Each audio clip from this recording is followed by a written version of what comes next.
Muito bom dia, estamos novamente recomeçando esta série Pinga Fogo, patrocinada pela Uniregistral. Nossos cumprimentos ao reitor desta universidade, Dr. Francisco Raimundo, Dr. Narciso Orlando Neto, já conhecido de todos, grande autoridade no direito registral e notarial brasileiro, além de autoridade em geral no campo do direito, e eu. Fazemos o programa de hoje, a partir da próxima realização desse programa. Esperamos contar também com a presença de alguns convidados que venham a acrescentar conhecimento a esta nossa reunião acadêmica. Eu queria fazer algumas observações preliminares. Em primeiro lugar, insistir no caráter acadêmico e também no caráter dialético dessa nossa reunião. É acadêmico. Ou seja, o de que se trata aqui é de estudar efetivamente. E também de maneira dialética, significa dizer, colocando em debate certas questões e muitas vezes arriscando opiniões que podem ser provisórias. E que na semana que vem ou semana próxima venha a ter alguma distinção, alguma correção, algum novo rumo que muitas vezes é voltar atrás de uma solução provisória ditada antecipadamente. Isso tem de ser assim, porque o direito apresenta muitos aspectos controversos, frequentes certezas apenas relativas, algumas vezes matérias de opinião e que, portanto, são sujeitas, essas matérias todas, a muita controvérsia. Temos que nos acostumar com isso. Mas o realce do aspecto acadêmico se deve a dois pontos que me parecem fundamentais, doutor Narciso. O primeiro é mais simples, ou seja, isso, embora se chame de programa, eu mesmo faço referência que é o programa Pinga Fogo, é uma atividade acadêmica, não é um programa de televisão, não é um Céu é o Limite, por exemplo. Aqui nós estamos interessados em busca da verdade, não em busca de conquistar espaços ou vaidades pessoais, essa é a verdade. Mas há um segundo aspecto que a mim me preocupa muito, é que neste momento, por exemplo, eu exerço função no Conselho Superior da Magistratura de São Paulo. Aqui as minhas opiniões são acadêmicas e eu não necessariamente devo segui-las diante de casos concretos que eu venha decidir no Conselho. Não me parece bem. Essa observação deve ficar bem formatada e também eventual divergência que eu tenha com soluções da magistratura.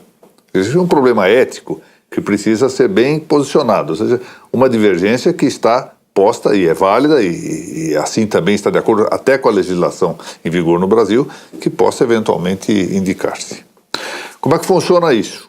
Os senhores durante a semana podem, a meu ver devem, até para animar aqui o nosso programa, encaminhar perguntas para o e-mail que já está, o endereço de e-mail que já está indicado pela Uniregistral, pinga.fogo@arisp.com.br.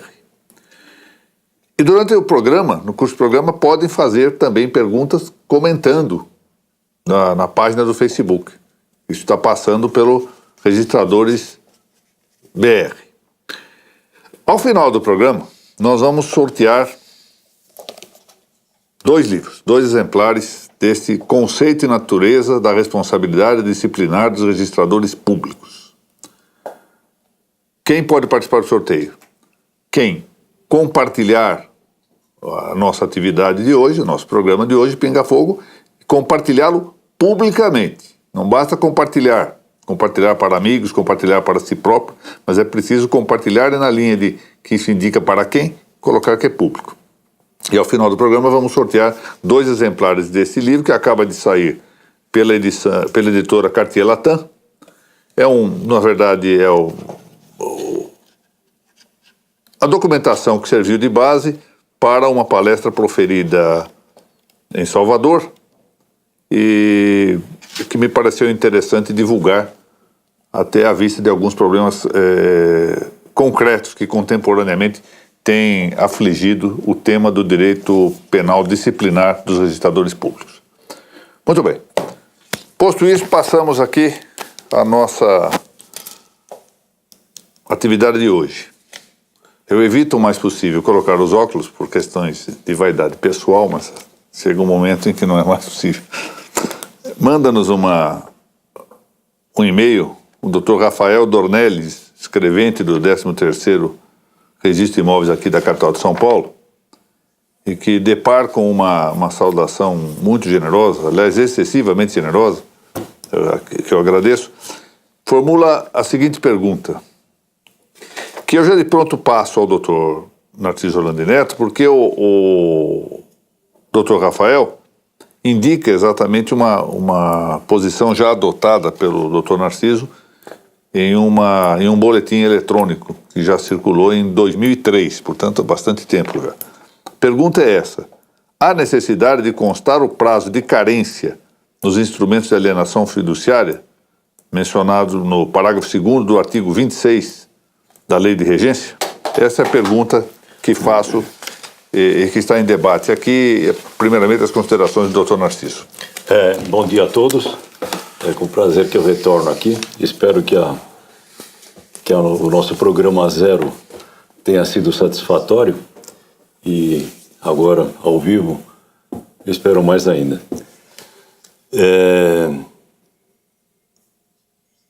Esse livro do Dr. Ricardo Dipp vem a calhar porque há recentes decisões da Corregedoria Geral da Justiça dizendo expressamente que a responsabilidade disciplinar dos notários e registradores é objetiva. E me parece que esse é o tema do livro do Dr. Ricardo Dipp. Vai ser muito útil. Respondendo à pergunta do nosso colaborador, me parece que o prazo de carência no contrato de alienação fiduciária não é necessário. O oficial deve se preocupar em transcrevê-lo ou transcrever a cláusula no registro, extratar a cláusula no registro, se houver prazo de carência, mas ele não é essencial do contrato de alienação fiduciária. As partes têm liberdade para ajustar uma moratória antecipada no caso do não cumprimento da obrigação no dia aprazado. Não vejo necessidade de que do contrato de alienação fiduciária conste o prazo de carência. Aliás, são comuns os contratos de alienação fiduciária sem qualquer referência a prazo de carência, e alguns são expressos dizendo que não há prazo de carência. Então, não há necessidade da cláusula. Mas, supondo que haja essa indicação de que não há indicação de carência no contrato, isso convém constar de todo modo do registro? Ou lhe parece que não? Seria conveniente, até para facilitar o oficial, no momento de um requerimento de intimação do fiduciante, saber se tem ou não prazo de carência sem consultar o contrato. Senão ele teria que consultar o contrato que ele tem arquivado. Mencionar no registro com prazo de carência ou sem prazo de carência. Tá bem. Também parece-me assim. Bom, vamos passar para a segunda questão que nos chegou às mãos. O caso é interessante porque envolve, eu vou tocar rapidamente nesse ponto preliminar, a questão de competência do Poder Judiciário para emitir previsões de caráter normativo a respeito dos serviços da prática registral e notarial.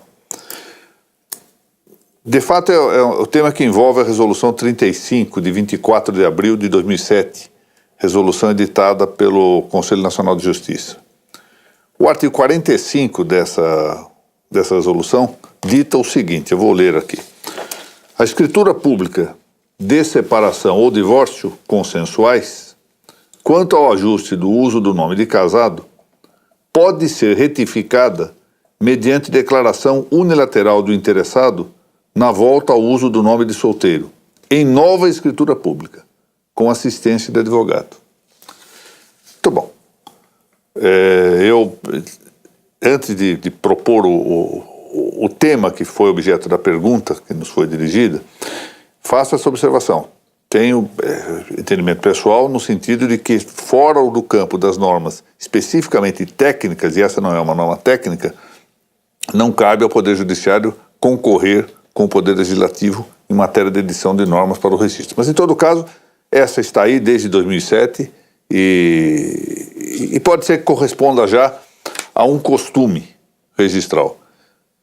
e notarial também, porque aqui se fala em escritura pública. E sendo uma norma consuetudinária, é possível ser textualizada. Então, nesse sentido, talvez a minha objeção fique, digamos, postergada, de maneira geral, mas em concreto se vence aqui. O problema que está, essa pergunta que foi formulada, é se o registrador, ao receber essa escritura pública nova de retificação de nome, pode aceitá-la e fazer, portanto, as indicações. Isso serve para o registro civil como para o registro de imóveis, ou se necessariamente teria que se cumprir o artigo 110 da Lei de Registros Públicos, que prevê exatamente o processo judicial, que seja título judicial o que retifique o nome. Essa é a questão que está em debate aqui e que eu submeto aí à apreciação do Dr. Narciso. Primeiramente, embora eu já tenha uma posição também a respeito do tema.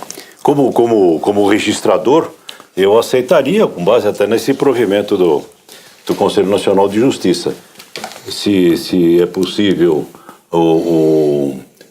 a opção pelo nome de solteiro depois de averbada a separação, depois de averbado o divórcio, por escritura pública, significa que a retificação pode ser feita no registro civil com base na escritura pública. Agora, realmente esse ativismo do judiciário e um ativismo do judiciário na parte administrativa realmente é perigoso. Há outros exemplos, em São Paulo há algum ativismo também nessa parte de corregedoria, a gente percebe, e sempre feito com a melhor das intenções, mas é contestável. Talvez, e o Dr. Ricardo mesmo lembrou isso antes de nós começarmos, essa possibilidade de a retificação ser feita por escritura pública decorre do fato de a Lei de Registros Públicos ser bastante anterior à lei que possibilitou a separação por escritura pública. Então, talvez, se a Lei de Registros Públicos tivesse sido precedida da lei que permite a separação por escritura pública, não tivesse fechado a retificação dessa forma como fechou no artigo 105. Curiosamente, eu acho que faz 15 dias, não mais que isso, vi um acordo e eu só li, mas não guardei se era do STJ ou se era do Tribunal de Justiça, em um caso de retificação de registro em que a mulher queria voltar a usar o patronímico do marido. Ela, na separação, no divórcio, ela tinha voltado a assinar o nome de solteira e, judicialmente, ela tentou voltar a usar o nome de casada. E o tribunal, não me lembro se o STJ ou o Tribunal de Justiça, negou o provimento ao recurso dela e não permitiu que ela retornasse. O provimento fala só quando ela quer voltar o nome de solteira, né? Então, e se ela quiser voltar o nome de casada, não poderia. Não poderia, tá certo? Aparentemente, pelo provimento, pela resolução, não. Eu queria observar o seguinte, de fato, parece que essa solução, não há incompatibilidade, por mais que eu tenha aqui, com todo respeito, a diversidade acerca da edição de uma norma como esta, pelo Poder Judiciário, não há incompatibilidade entre o que está escrito aqui e a Lei de Registros Públicos, exatamente pelos motivos que o Dr. Narciso acaba de dizer. Ou seja, a lei anterior, num tempo em que toda a separação e divórcio tinha que provir de título judicial, de decisão judicial. Na medida em que eu admito aqui a perda da reserva judiciária para a separação e o divórcio, é razoável que os atos acidentais ou acessórios relativos a essa substância também provenham da mesma fonte. Aqui está bem. Até a propósito, Ricardo, a Corregedoria Geral de Justiça de São Paulo admite nas normas de serviço a sobrepartilha, tratado de inventário, por escritura pública. Mas não admite, não é expressa, mas há decisões nesse sentido, não admite a retificação da partilha judicial por escritura pública. Essa implicação com as decisões judiciais é que me causa espécie.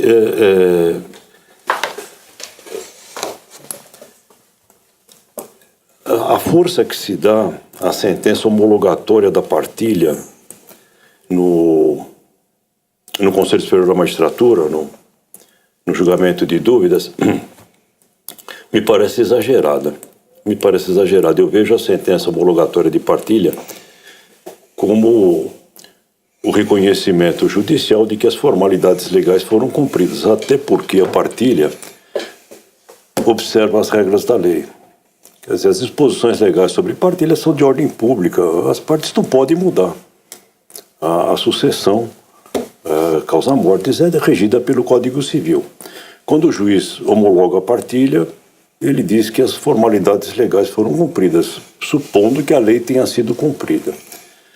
E quando a partilha é ilegal, o Conselho Superior da Magistratura, ilegal, digo, contrária à lei, o Conselho Superior da Magistratura não admite que o oficial questione porque ela está coberta pela coisa julgada, pela sentença homologatória do juiz. Aliás, o Dr. Ricardo Dipp estava falando no começo da palestra que o nosso programa é acadêmico e ele separou a função dele no Tribunal de Justiça, como membro do órgão especial do Tribunal de Justiça, como membro do Conselho Superior da Magistratura, da Câmara Especial do Tribunal de Justiça. Então, as opiniões que ele expressa aqui não são necessariamente o conteúdo de suas decisões. Nessas decisões do Conselho Superior da Magistratura, que impedem que o oficial questione a ilegalidade da partilha, ilegalidade evidente da partilha, nessas decisões é mencionada uma decisão minha da Vara de Registros Públicos de 30 anos atrás, da qual eu me arrependo. Eu acho que a partilha que não é feita de acordo com a lei é ilegal. Sempre que há uma partilha em desacordo com a lei, há transmissão da propriedade inter vivos. Não há recolhimento do imposto e é uma transmissão disfarçada em partilha. E eu tenho visto, nesses julgados do Conselho, partilhas absolutamente contrárias à lei. Quero aproveitar para defender uma posição pessoal também. Eu acho que... Vou fazer um parênteses, só para justificar uma coisa aqui. Para não parecer também que haja propriamente uma separação entre o que eu penso como na atividade acadêmica, eu vou explicar o que acontece. Às vezes, na decisão judicial, nós temos que considerar a estabilidade do julgado. Não convém ficar revoluteando a decisão administrativa toda hora. Por isso, eu até aqui posso invocar o testemunho do Dr. Josué, que é meu assessor lá no gabinete da presidência do público, em que eu digo, nós só vamos efetivamente divergir em alguns tantos casos. Porque se toda hora ficasse divergindo, isso ia causar instabilidade, não convém para o Conselho. Então, às vezes eu adiro, às vezes eu digo que postergo o meu entendimento, às vezes eu digo na votação e não coloco por escrito que estou convergindo, digamos, pro bono parte. Ou seja, para evitar que haja uma ebulição no órgão decisório, causando rebuliço também na atividade. Mas eu só quero deixar isso aqui para não parecer que ele pensa duas coisas. Não. Quando veste a toga, pensa... Não, eu sei. Sei perfeitamente, é apenas para explicar aqui. Então, eu acho que essas escrituras, os processos extrajudiciais deram tanto certo que eu não entendo por que o legislador, agora, recentemente, alterando o Código de Processo Civil, introduzindo o uso capião extrajudicial, foi tão seguro, tão avaro, não permitindo nada ao tabelião que lavra a ata notarial e ao oficial do registro de imóveis que registra o uso capião extrajudicial. Os processos de retificação extrajudicial, da retificação extrajudicial, são muito melhores e muito mais seguros e muito mais rápidos do que os processos de retificação judiciais. Aqui talvez, eu queria fazer uma observação, é interessante isso.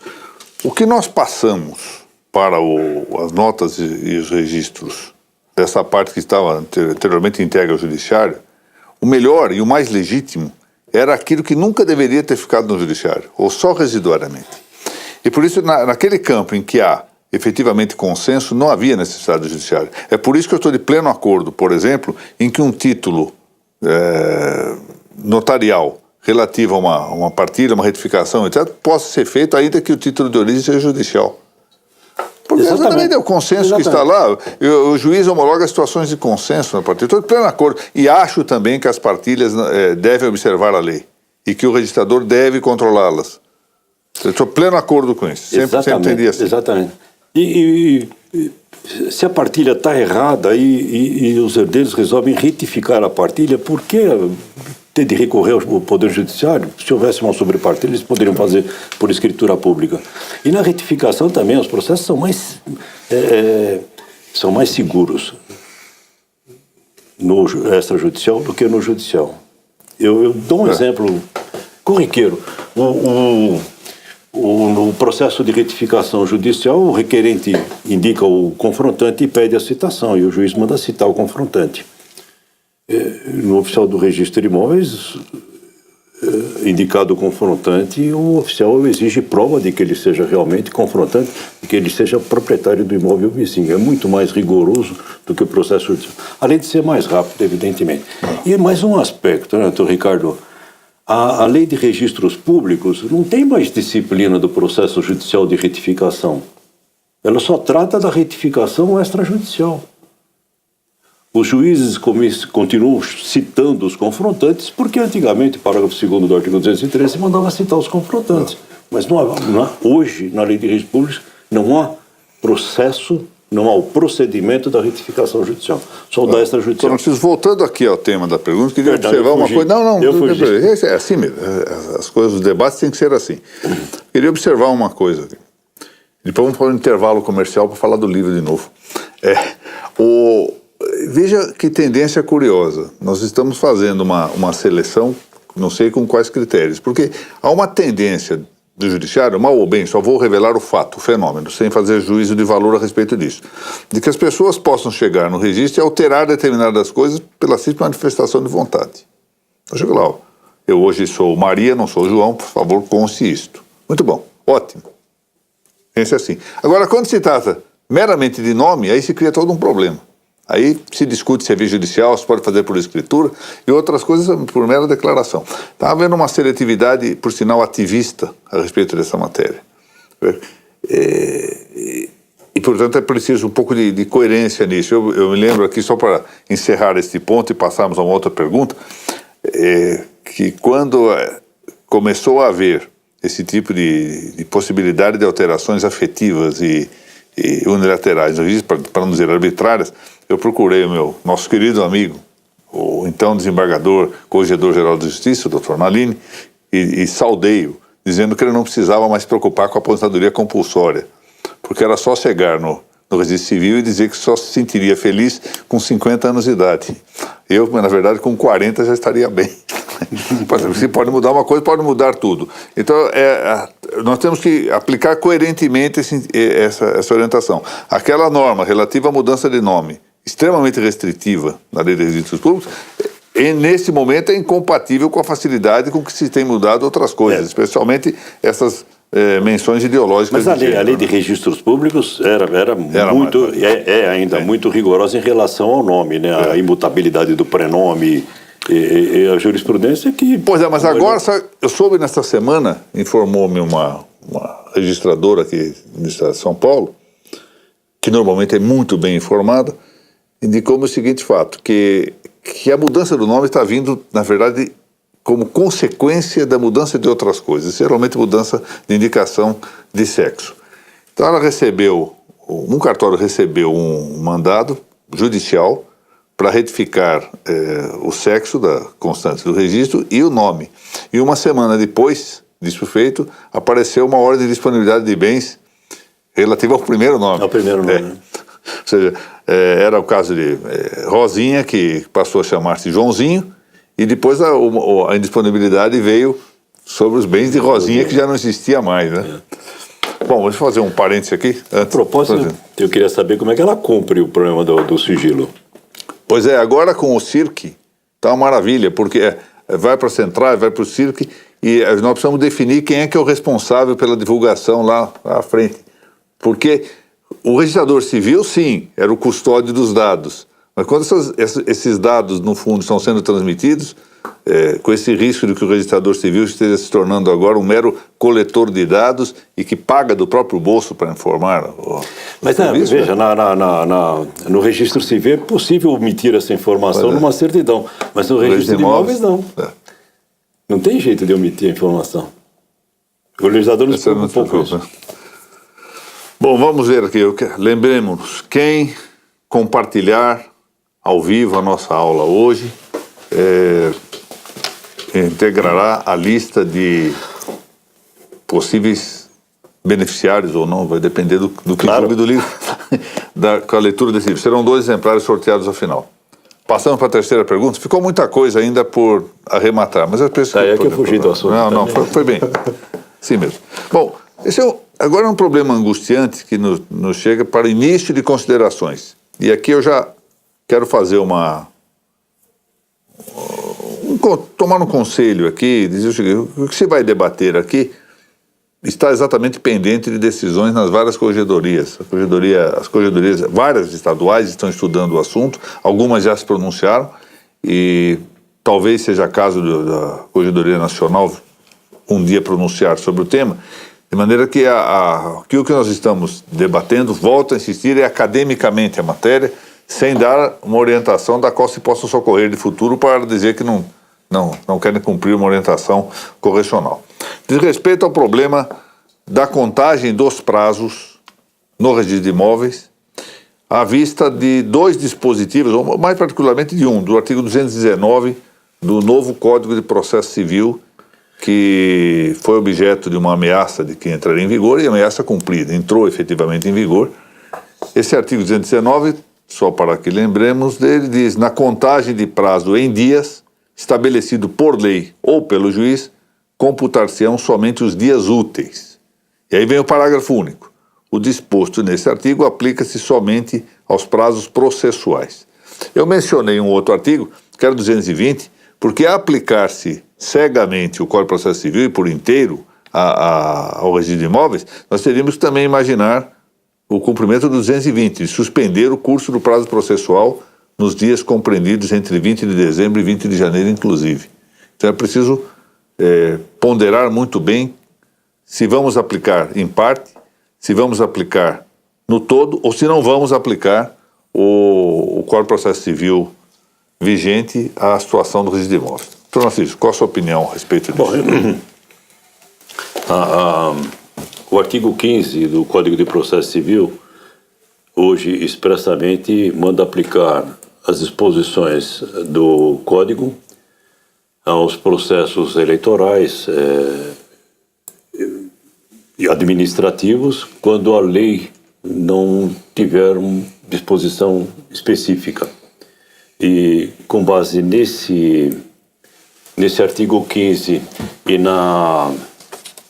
no fato de os processos que tramitam no registro de imóveis, eventualmente em outros registros de títulos, documentos, civil de pessoas jurídicas, esses processos a esses processos também se aplicam as normas do Código de Processo Civil quando a lei for omissa. A lei de registros públicos e outras leis, a lei 6766, a lei 4.591, a lei 9.514, estabelecem prazos e processos que tramitam no registro de imóveis. A 9.514, da alienação fiduciária,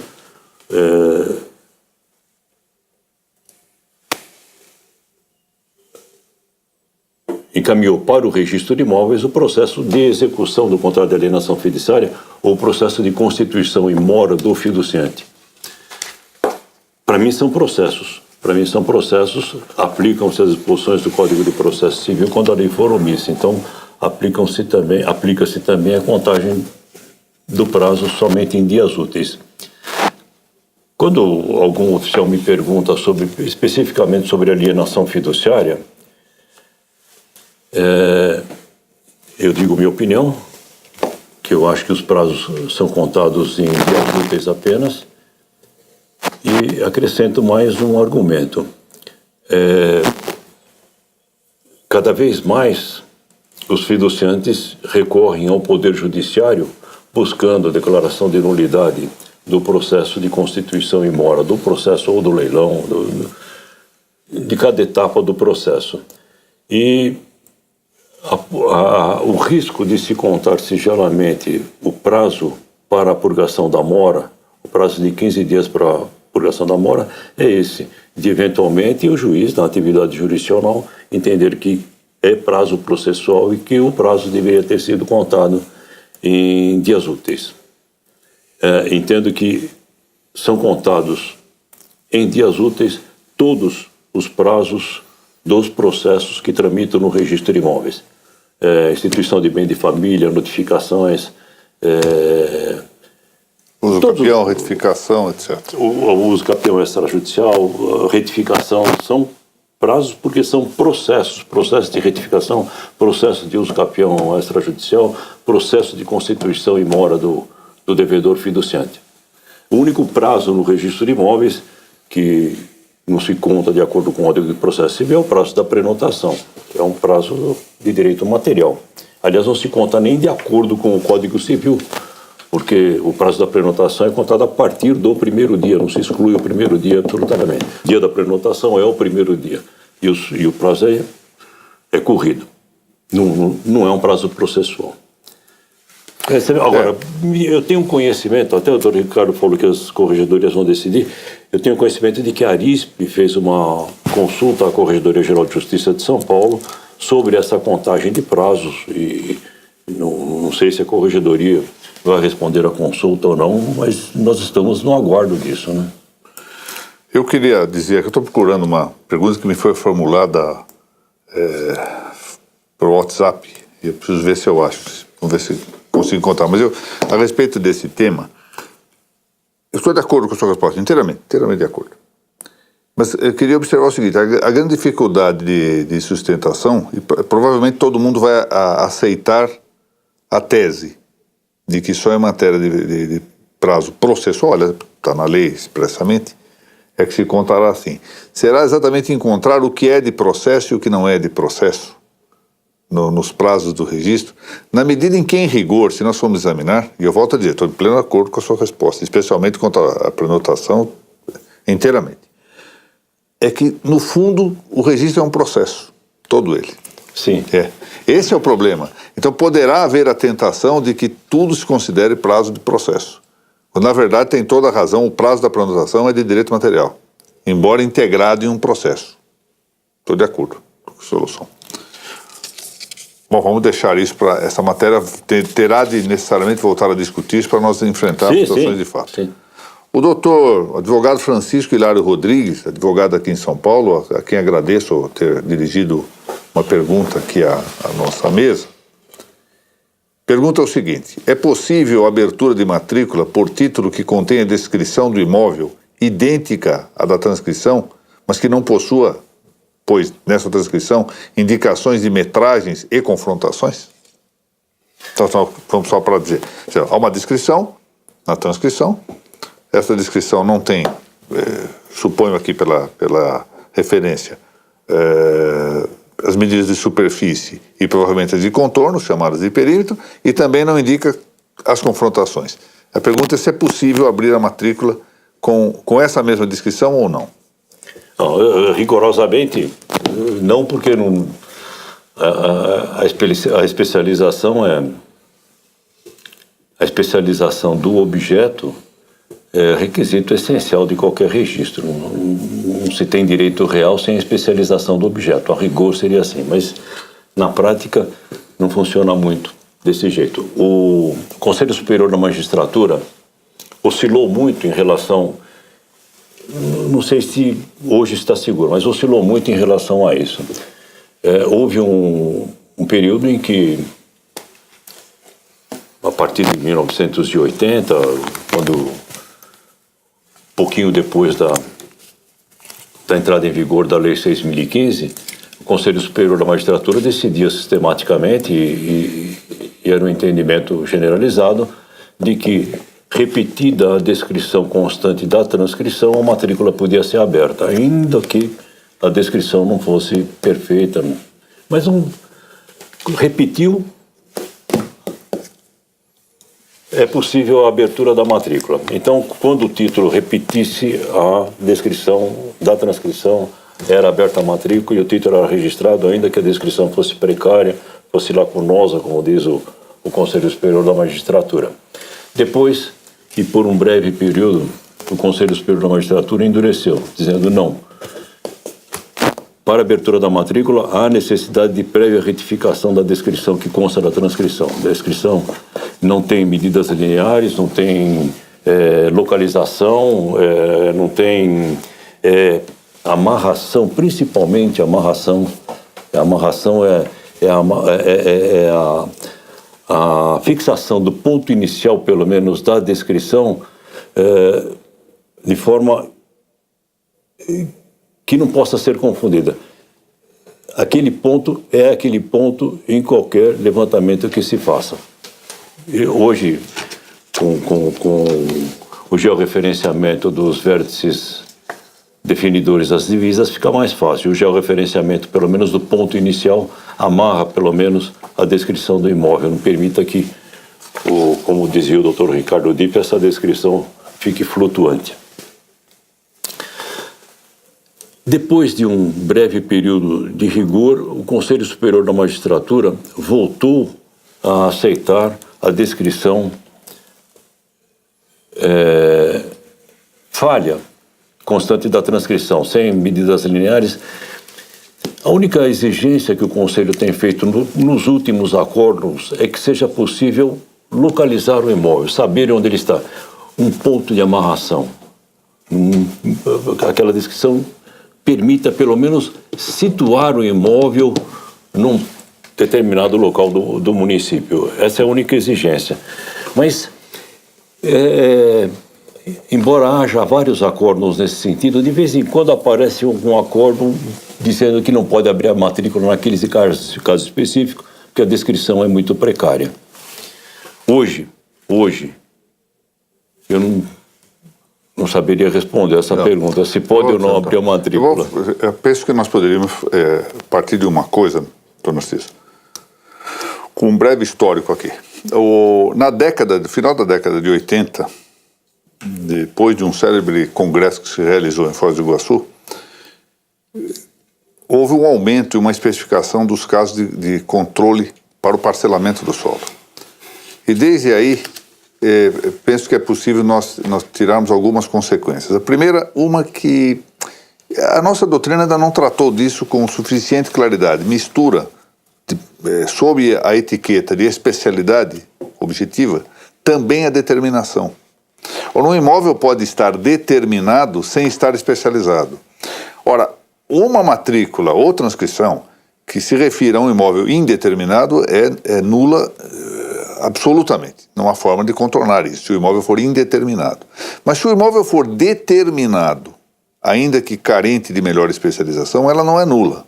Ela pode ser deficitária, pode não permitir o parcelamento, mas aí isso importa numa questão interessante. É que se a transcrição não é nula, da forma como está lançada, por que eu seria a matrícula? É meramente problema técnico de espelhar. Agora, se for necessário, estamos falando de imóveis plenamente determinados, ou como disse muito bem, lastreado. Um imóvel que se permita localizar de fato, ainda que a descrição não seja das melhores. E isso, eu penso que a tendência será de futuro ser cada vez mais superado do ponto de vista da expressão textualística. Porque os recursos técnicos hoje, eu estive, por exemplo, vendo lá no Cinder, na Espanha, eles usam um sistema visual para as matrículas. Você tem uma tela de televisão, aperta o botão, mostra um mapa, uma planta e a visão local atualizada do imóvel. E, portanto, já não há mais necessidade efetiva de descrição textual, que quase nunca representa adequadamente o imóvel. Então, penso que nós podemos distinguir. O imóvel está bem determinado, ainda que faltem medidas e referências, confrontações, desde que seja bem determinado, eu não penso que nós não possamos abrir a matrícula só por isso, repetindo a descrição da transcrição anterior, salvo se tivermos que declarar a nulidade da transcrição anterior. Não há nenhuma norma aqui. Porque o erro, a meu ver, isso eu venho sustentando faz tempo, foi que nós adotamos lembra-se desse jargão logo depois de entrar em vigor a lei de registros públicos, e na década de 80, o jargão era a matrícula se preordena ao cadastro. Isso não é verdade. Esse jargão nos levou a dimensionar de maneira exagerada a descrição do imóvel. A importância da descrição do imóvel. O que é importante, na verdade, é a determinação do imóvel, que eu saiba exatamente qual é. Num sistema nosso misto, em que o cadastro está, de algum modo, submetido à descrição feita pelo próprio registrador, isso pode parecer importante. Mas nos países que têm separado o cadastro do registro, é clara a desnecessidade dessa descrição, desde que o imóvel esteja determinado. Então, por isso que é possível. Embora, digamos que, sobretudo para parcelamento futuro, a necessidade aí sim, para poder localizar de onde se tira a parte segregada. Eu tenho minhas dúvidas. O Dr. Ricardo falou que se a transcrição não é nula, porque a matrícula não pode ser aberta. Há transcrições nulas, realmente nulas, e que não são eliminadas por condescendência dos juízes e do Conselho Superior da Magistratura, porque são evidentemente nulas. E o imóvel é determinado, às vezes o conceito é subjetivo de determinação. Eu entendo que o imóvel é determinado porque eu mencionei os confrontantes. Será que ele é determinado? Evidentemente não. O imóvel, para ser determinado, ele precisa pelo menos citar uns 2 ou 3 acidentes geográficos permanentes. Como é que você vai determinar um imóvel, pensando no tempo das transcrições, sem amarrá-lo em... Frequentemente, esse é um problema interessante, porque isso frequentemente importa num problema sociológico, de fenômeno social. Quanto mais a sociedade vai se tornando complexa, é mais difícil mesmo. Mas as cidades muito pequenas... Não. É claro que aí se sabe. Quando a propriedade não estava pulverizada, a descrição era Podia ser. Todo mundo sabia quem era dono de cada imóvel. E tem um outro aspecto que é muito importante. No estado de São Paulo isso é verdadeiro, talvez em outras regiões não. Mas se respeita muito a posse aqui em São Paulo. Se respeita muito a posse. Tanto que os bancos aceitam hipoteca desses imóveis que não tem descrição nenhuma. Por algum motivo eles têm. Vamos passar mais uma pergunta aqui, doutor Narciso. Então, só para responder objetivamente para o nosso querido advogado, a resposta não ficar sem resposta. Depende. Mas depende do exame de cada caso. Não dá para afirmar, não.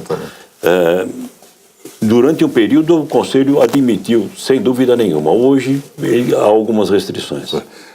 A registradora de Salvador, a doutora Ellen de Oliveira, mandou-me por WhatsApp uma pergunta e com a indicação de que em um estado da federação admite-se uma prática contrária à que é comum em São Paulo. Comum na capital de São Paulo, tanto eu saiba, não sei no interior. O problema do registro de convenção de condomínio de imóvel ainda pendente de construção, ou seja, imóvel em construção. Um estado da federação admite que se registre a convenção do condomínio no nível 3, enquanto o imóvel está sendo construído. São Paulo, aparentemente aqui na capital, a prática dos cartórios é não admitir esse registro. Não é? No estado todo? No estado inteiro. No estado inteiro. Agora, a lei se refere a essa possibilidade, por exemplo, pelo menos literalmente o artigo da lei... Me parece que o Código Civil, ele confunde um pouco o instrumento de instituição de condomínio com o instrumento da convenção do condomínio. Eu acho que a convenção de condomínio deveria ser simultânea ao registro da instituição, porque antes da instituição não há condomínio. Se não há condomínio, não pode haver convenção. Não há sentido em haver convenção. Também me parece assim. O condomínio é instituído quando do registro do condomínio. Bom, nós vamos voltar a talvez, doutor Ricardo, não sei nos outros estados, não sei na Bahia especificamente, se o registro da incorporação elimina o registro da instituição. Em São Paulo, a incorporação é registrada e a instituição do condomínio é registrada. Mas, em todo caso, mesmo sem averbar a construção, seria possível? Parece Então, que continua o mesmo problema, não tem problema. Parece que não é possível. A averbação da construção é que... Tá certo. Bom, eu vou indicar aqui os sorteados, acaba de passar a competente administração, eu cumprimento a parte técnica aqui. Minha preocupação é que as empresas grandes de televisão venham contratar a nossa gente aqui, acabar o programa. Muito obrigado. Sorteio dos livros para Dr. Pedro Ivo Santos e Edmilson Oliveira. E a Uniregistral remeterá o livro aos senhores. Eu espero que gostem do que esteja escrito e que me retifiquem naquilo que eu estiver equivocado. Bom, na semana que vem nós vamos fazer o programa excepcionalmente no dia 6. É isso, né? Já é na semana que vem, dia 6? Não, é a outra, né? Não, é a outra. Semana que vem é normal. Semana que vem não haverá o programa, que é de 15 em 15 dias. Né? De 15 em 15. Será só no dia 6, excepcionalmente é uma quinta-feira, pelo motivo que, por engano, o Tribunal de Justiça Militar de São Paulo resolveu otorgar-me uma medalha e eu tenho que receber no dia 7, é uma honra para mim, mas foi um engano deles. Então eu não posso estar aqui no dia 7. Então, excepcionalmente, faremos no dia 6. E também no dia... na Quinta-feira Santa, tanto na véspera da Sexta-feira Santa, exatamente por ser sexta-feira um feriado, nós faremos a gravação aqui para exibir-se na outra semana. Então vai ficar um programa gravado porque eu tenho, na semana de 17 adiante, uma viagem para o exterior a qual não posso faltar. Eu agradeço ao Antônio Narciso, a competente equipe técnica que nos dá toda a base aqui do trabalho, e aos que nos assistiram hoje pela rede informática. Gostaria de incentivá-los a que mandassem mais perguntas para nós. E nós vamos voltar a todos esses temas, porque Padre Vieira que dizia isso. Padre Vieira contava que ele fazia, na verdade, 3 sermões. Todo mundo sabe que o Padre Antônio Vieira foi um dos maiores oradores sacros da história mundial. E diz que preparava na véspera e fazia na própria casa paroquial um sermão magnífico. Na pregação da homilia saía melhor ainda, extraordinário. Mas o melhor sermão que ele proferia era quando voltava para casa. É a mesma coisa que vai ocorrer conosco. Puxa, porque eu não disse tal coisa que teria sido o melhor argumento? Nós temos que estar diante disso. Por isso que o professor cada vez é melhor. Espero cada que vez sim. torna melhor. Espero que sim, né? Ultrapassando o meridiano, espero que seja assim também. Eu agradeço a todos, desejo um bom final de semana e nos vemos, se Deus permitir, lá no dia 6. Muito obrigado.